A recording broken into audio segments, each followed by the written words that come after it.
I'm Leanne Tran, psychologist who's worked with families whose kids don't fit the mould for almost 20 years.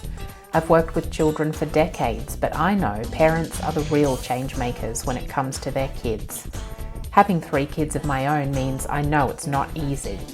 Parent Like a Psychologist is all about simplifying how you support your kids with psychology information filtered through years of experience to take you from overwhelmed to confident. Come on in. Thank you so much for joining me today. So I've got Anna Hastie on the podcast, Parent Like a Psychologist, and you're a business mindset coach and sound healer, among other things, I'm sure, mum as well.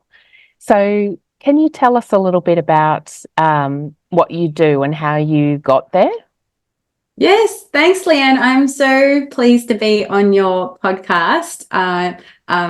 We actually did a podcast interview on mine not too long ago, and I just had so much fun. So I'm so happy to be back here chatting with you. So I'm a business mindset coach for women and a sound bath healer. How I came into both roles is I'll create this as a short nutshell. Basically, I started my entrepreneurial journey as a massage therapist and arrived in a small town called Broome in the remote regional area of Western Australia, decided that I was ready to go out on my own, start my own business. So opened the doors. Originally, my first business was called Creating Balanced Natural Therapies, a nice long mouthful, and built in a very short time a very successful, thriving business. It was amazing. I had wait list of people. I had returning repeat clients. I basically broke the stigma of small town, it's hard to get clients or businesses failing in a small town or, there's other massage therapists that are just as amazing out there in this town. How can you, have clients? This town is also Broome is a very tourist-focused town. So it's like, tourist industry this year is dropping. All those kind of mindset issues that were being hurled at me about being an entrepreneur and a massage therapist in a small town, plus the underlying one of massage therapists, they can't make money because, back in the day, they were all hippies eating, 2-minute noodles and had, threadbare clothes. But I broke all of that and I created the most successful, thriving business that I loved and I was so proud of. I worked on my mindset in that time. I did a lot of business development, but somewhere in there, I had this feeling that I was meant to do more and that massage wasn't forever. And I've kind of had those nudges and intuitive moments throughout my life, even prior to becoming a massage therapist. When I worked in the admin corporate business world, there was always that feeling of I'm here to do something more. And then around COVID, a lot of things started to shift and change for me. For me personally, COVID was a relatively good moment in my business career because it actually put the brakes on a runaway train where I was probably leading myself to burnout. I was probably not taking enough time off, looking after my health and well-being, and still had that feeling of there is something more that I'm meant to do. And in that time, and kind of leading up to COVID, within the services I offered as a massage therapist, I was also a Reiki practitioner, did spiritual healings or energy healings. And in those, I was getting this sense and feeling of that I wanted to sing while I was doing a treatment, while I was doing a healing on someone. It was weird. It was why do I suddenly want to make these sounds? This is just, you don't do this in these sessions. People are relaxed and quiet. You're meant to be in the zone and quiet. All you're playing is nice, tinkling, relaxing music in the background. That's it, right? Yeah. And at the time, another lady, her name's Heather Jean. She's from the Oracle of Sound. She would frequently come up to Broome from down south, like the Perth, Bunbury region, and offer retreats or sound baths and training up here. She's a remarkable woman.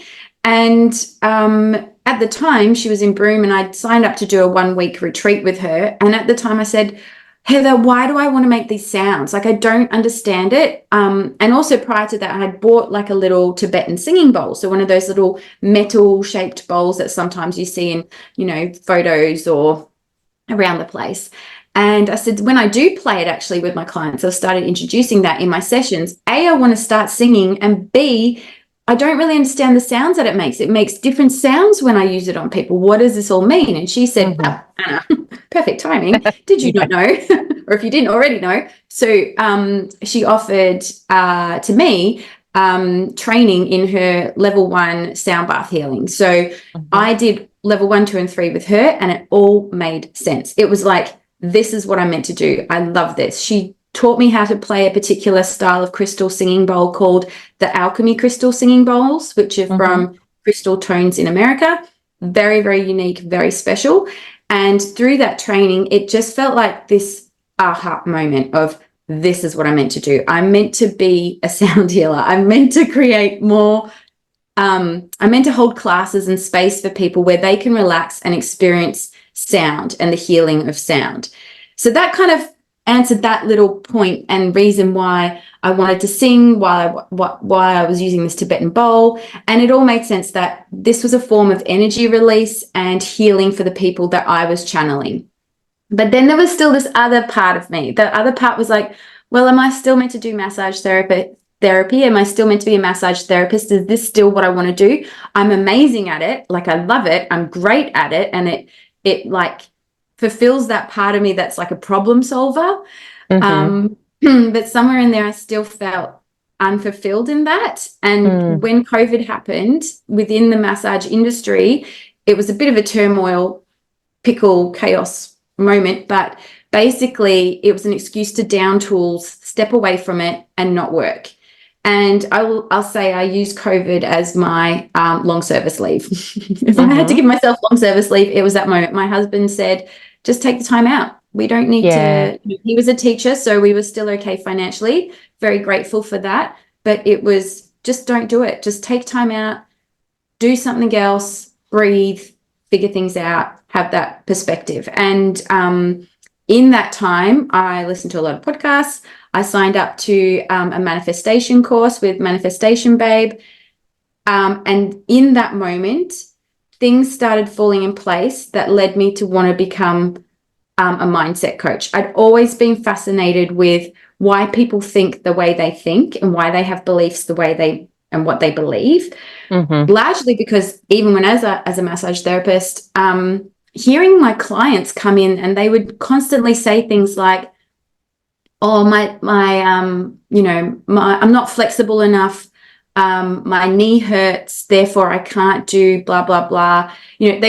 I often felt that they came in with these limiting beliefs about themselves that are actually not true. They're beliefs that they've created or have been put on them based on other external factors that have compounded over time. That's where a belief comes from. It's the constant repetitive thinking around something, a thought and a feeling that over time compounds and creates the belief, right? And how your subconscious mind works in that, to me, it's fascinating. I love it. So hearing some of these beliefs that my clients were coming in with, I was just like, you can change that. It's not true. I mean, yes, I granted some cases people do have physical difficulties, but some of them I just was like, you're just not trying hard enough. You're not shifting your thoughts in these. Give yourself some more self-love. We can change it. So I always had this thought in the back of my mind of like, people limit themselves based on their beliefs. Like, where do these beliefs come from? So in COVID times, I went, right, going to study NLP, mindset coaching, time technique, hypnosis, EFT tapping. I enrolled with Yes Supply Coaching from Canada. I did a whole online course that actually I didn't realize I was in the first round ever of offering this in an intensive for the Australasian time zone, which was amazing. Right. Yeah. And it was all during COVID. So by the time I emerged out of COVID, I had started stepping away from massage. I was now really, really loving sound bath healing, holding space for people in groups and individual sessions, and starting to build the mindset coaching practice. That's how it all started. In a nutshell. I hope that was quite brief. Yeah, it's so interesting. And I really enjoyed our conversation last time for Alchemy Mindset, your podcast, but I felt like I was talking a lot and I didn't get to learn all of this about you. So I'm really excited to hear that today. Yeah. Thank you. I know it's always, whenever I meet someone, whether it's on the podcast or somewhere else, like I always love to hear their story. Like, how did you get to where you got to now? Like, we love that story, right? Because we want to see if someone else can do it, maybe I can do that too, right? Yeah, absolutely. And I think it gets to the underneath layers about why people do what they do as well.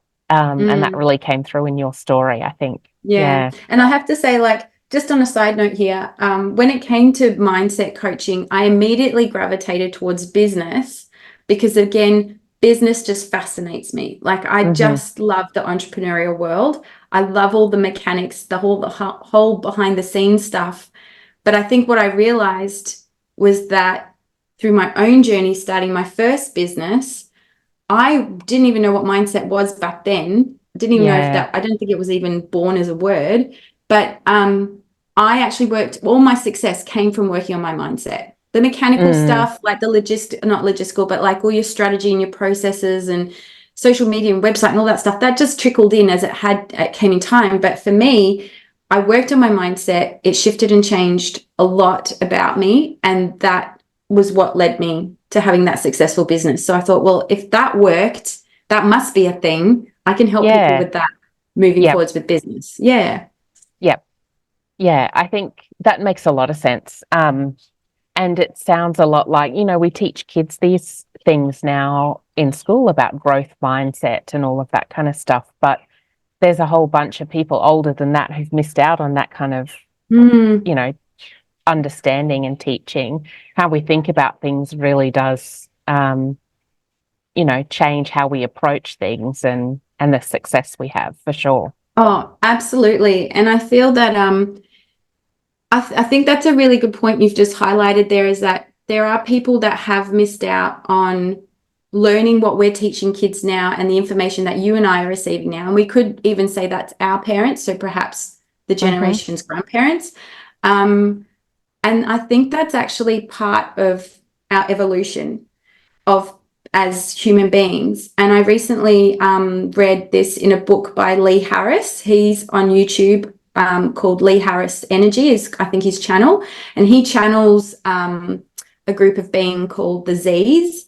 Their names all start with the letter Z, so he calls them the Z's. But in this book, he highlighted like certain aspects of life, like spirituality, family, relationships, whatever. And in it, he highlighted something that I thought was really important, was we may sometimes have to get hung up on, you know, the things that happened to us as kids, and, you know, my parents didn't understand me, they didn't support me, or I felt unloved, or I, you know, anything in that respect, you know, sometimes that shape us into our beliefs and habits and behaviors now. And the things we have to realize that our parents were just doing the best that they could at that time with the skills and knowledge that they had. Just as us now, like you and I as mums, as parents, as caregivers, we're doing the best that we can with the knowledge that we have. We're not actually meant to be our parents, and we're not meant to be any more than what we are, really. I mean, knowledge, definitely, I feel like we need to expand and grow and learn all the time as parents and as human beings.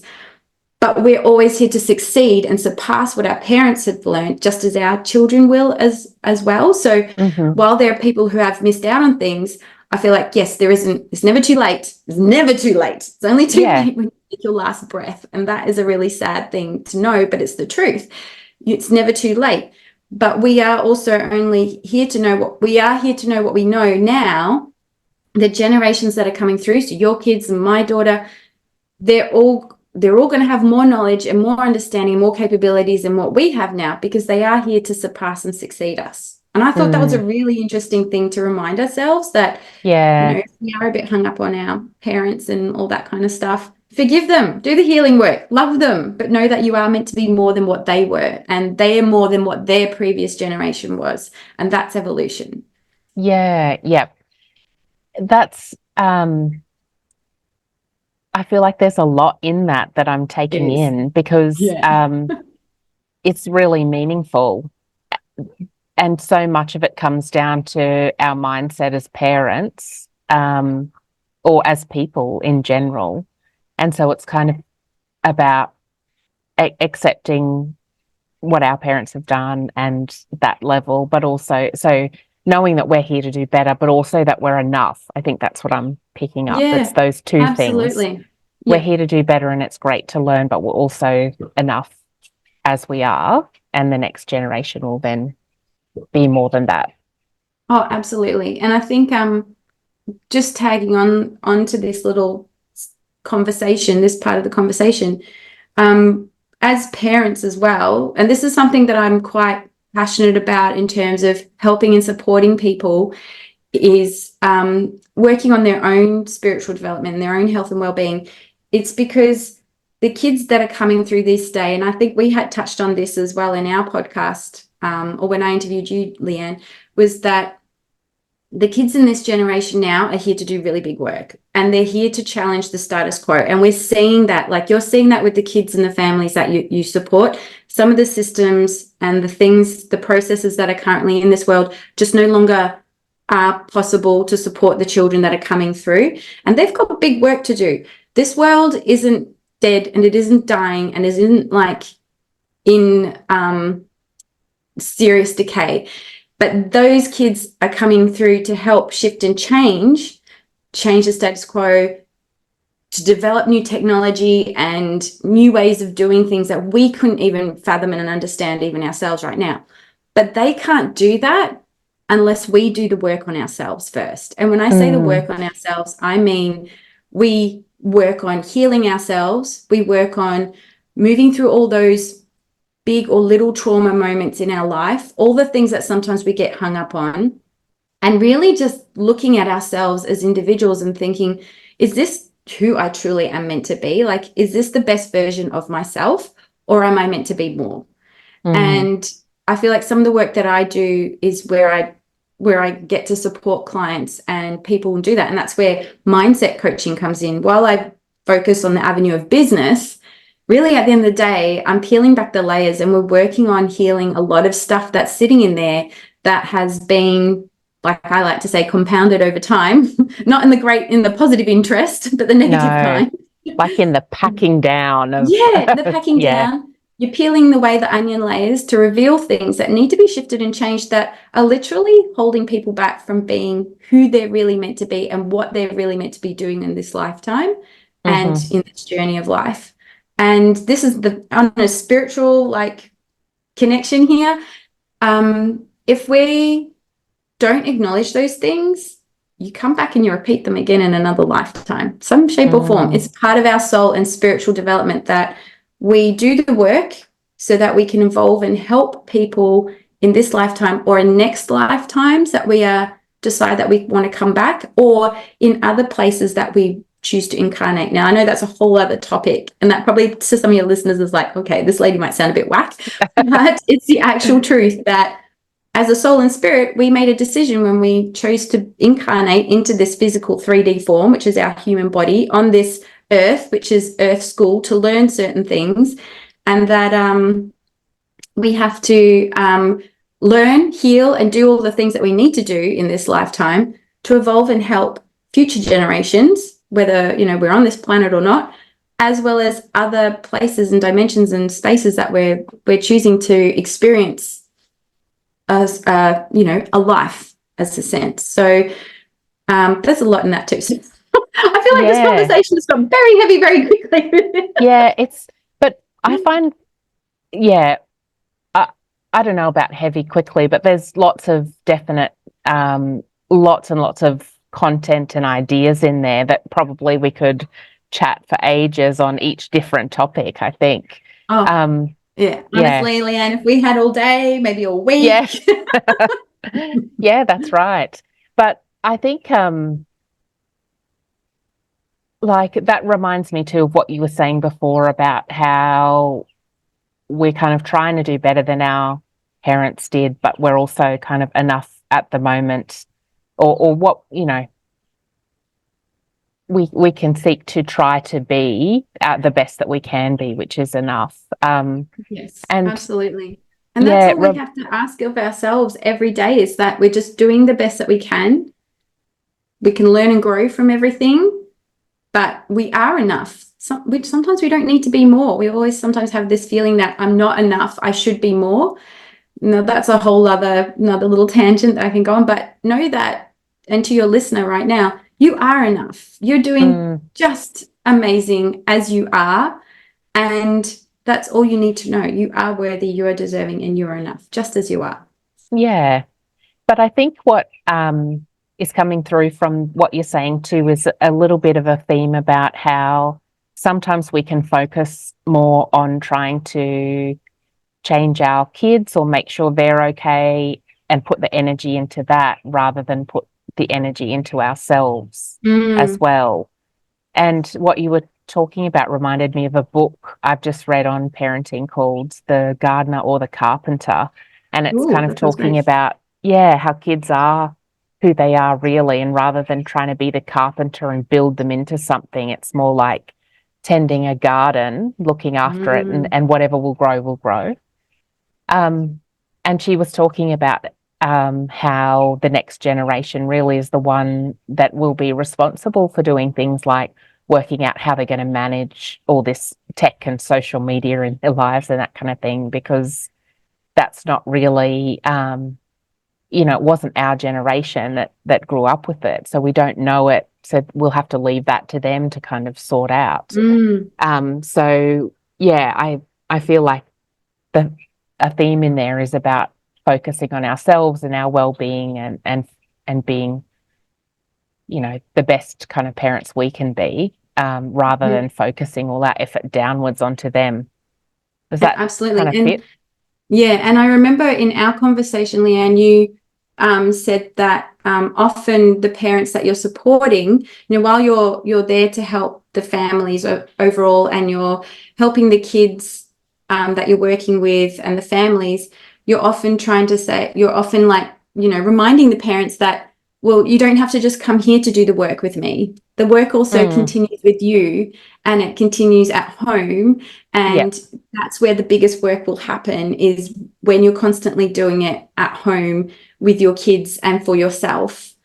And that, I thought, was a really good reminder for parents, because I think sometimes, we go to all these services and places to get support, but it actually continues as soon as you leave that place and that appointment. And that is the biggest momentum and part in supporting these kids in these generations. And I'd really love to read that book. That sounds like a brilliant book to Yeah. as a parent Yeah. as well. But yeah, and I resonate with what it sounds like.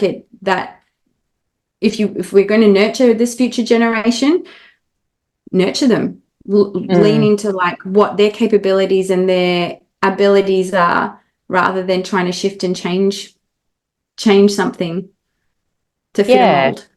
Yeah. Yeah. That's right. And I think the same kind of idea fits for us as adults too, right? When you're talking about, am I doing the best I can, or is there more I can do? Sometimes it's not about, what we do as parents or how we carry out the job, but it's about looking after ourselves as well and making sure that we are, when we say the best that we can be, maybe the healthiest we can be, or the calmest, the most centered, and that kind of thing.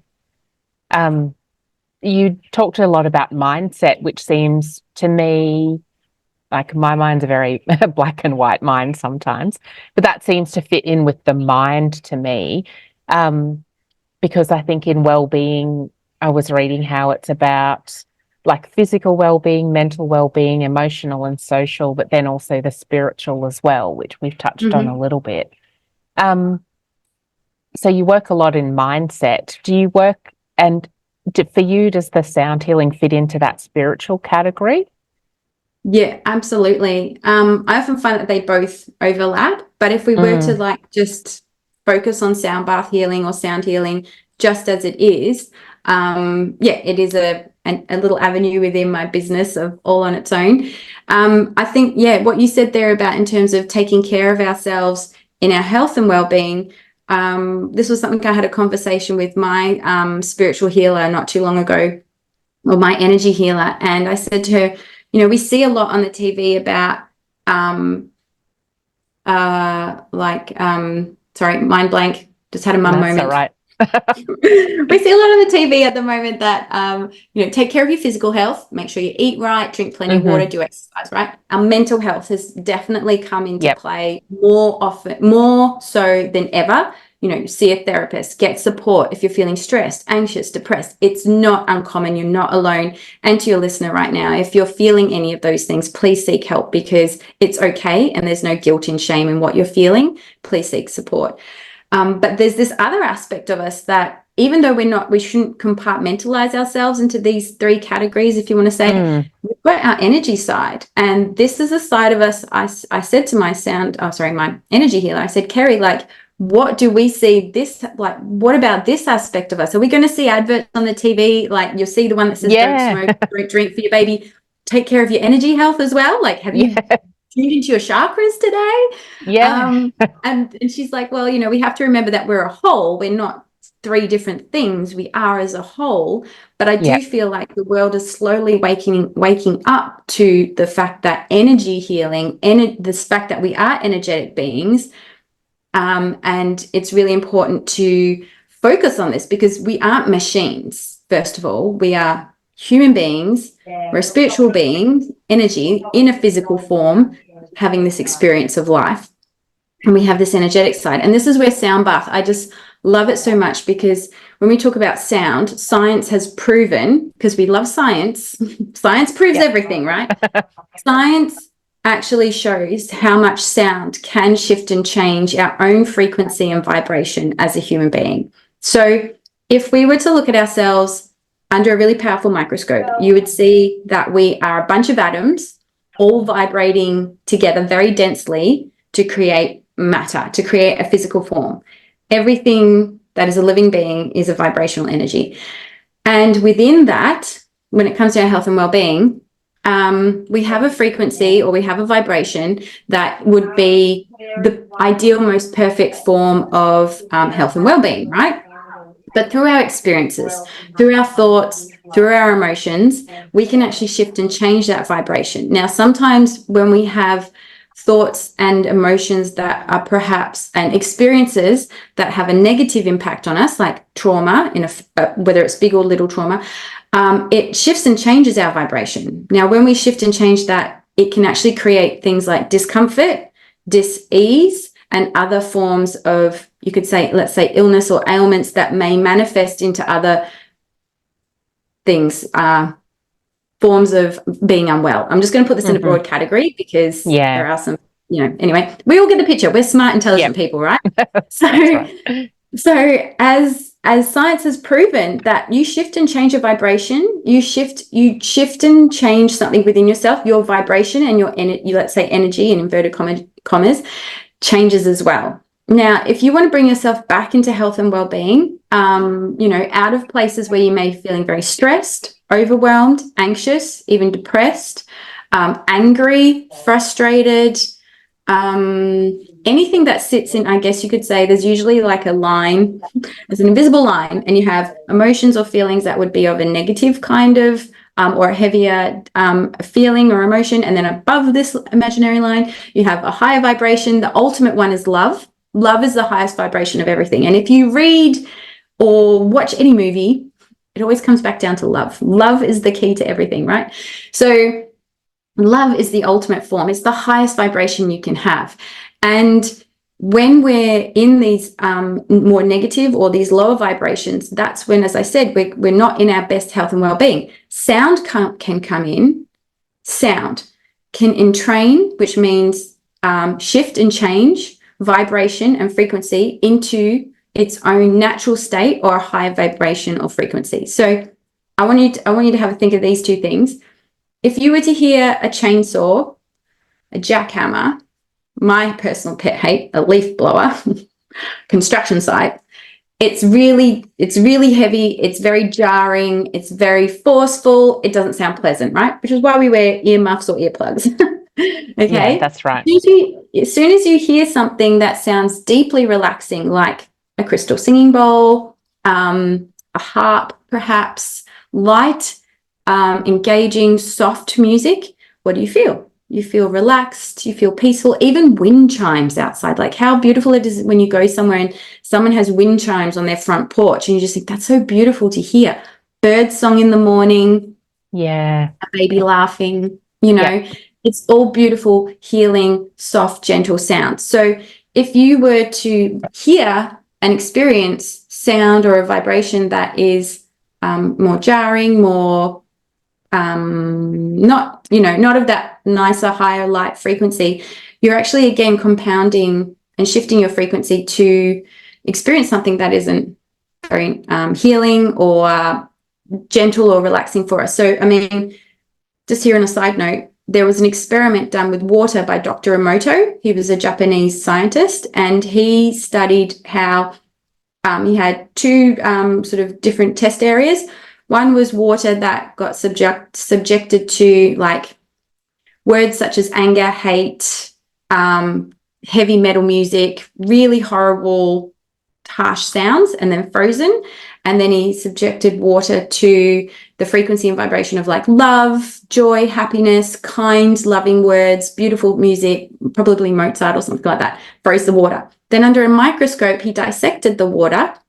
And what he saw was he saw the water crystals. Now, in the negative, if you want to call it, experiment of the water, the frozen water, the ice crystals were all disformed. It was not in a perfect shape. It looked ugly, right? When he dissected the ice of the water that had, the more loving frequencies and energy and words and kindness and things like that, perfect crystals. Now, I'm talking, say, like you can imagine a snowflake, when we see pictures of a snowflake and then there's perfect crystally things like that. Wow. Perfect diamond. So again, you can see how sound can shift and change our own frequency and vibration depending on what we're subjecting ourselves. Our thoughts and our emotions hold a frequency. So as I said, like if you have loving and kind thoughts, if you have more, if you're in a place where you are hearing loving and kind thoughts, where you're receiving loving and kind thoughts, your energy and vibration is going to sit a little bit different to where you may be in an environment where you're hearing more negative thoughts and emotions, whether they're subjected to you or whether you're hearing them. The same with like our environment, like, jackhammer and a leaf blower versus wind chimes and bird song. You can all see where it goes. So when it comes to health and well-being, sound bath in itself helps people just relax. It helps people just drift off, go to sleep, relax. And we all know that when our body is in its deep state of relaxation, it does its healing. It does its biggest form of healing. That's why we need to go to sleep. That's why we need at least 7 to 8 hours of sleep. I know it's hard as a parent. Sometimes you're broken sleep. It's all over the show. But ultimately, we need the sleep to regenerate our health and well-being. Sleep helps reduce stress. Sleep helps us feel better. Sleep helps us feel like we're on our A game and we're better human beings. Sound baths help us relax. It helps us take us into those deeper layers of sleep or rest that we experience naturally through the night. And in that, it helps entrain, as I said, that law, it's actually a law of entrainment. It helps entrain our frequency and vibration from one, say, for example, if it's not in the right harmony, or I would say frequency or vibration of what we are moving at, it brings us back into alignment. So for a visual on that one, when it comes to the law of entrainment, if you released 2 pendulums, when you see pendulums being released at different times, and then over time they sync up and then they start doing beautiful patterns and swaying all together, that is the law of entrainment. That is what sound is doing to bring your own frequency and vibration back into alignment. Okay. That's why I love it. Yeah. I can see that. This has been really, really interesting and helpful for me because I have, it's something that I'm new to. And so I've experienced a sound bath healing, but did not know all of that kind of information behind it, which I think is really helpful. And then the experience of it for people listening who haven't done it before is that a therapist is that the right word? Therapist, would you say, or healer? Sound bath healer. Yeah, you could say therapist, either or. Creates the sounds while you are basically just, being in your relaxed state and taking it all in. Absolutely. Yeah. Thanks for listening to this episode of Parent Like a Psychologist. If you found it helpful, please share on Instagram so other parents can benefit too, and tag me at Leanne Tran Psychology so that I can say a big thank you. Head over to leannetran.com.au to join the village for bite-sized psychology tips straight to your inbox. I really hope this podcast has brought a new perspective and you a step closer towards a calm parent and a thriving child. Have a delightful day.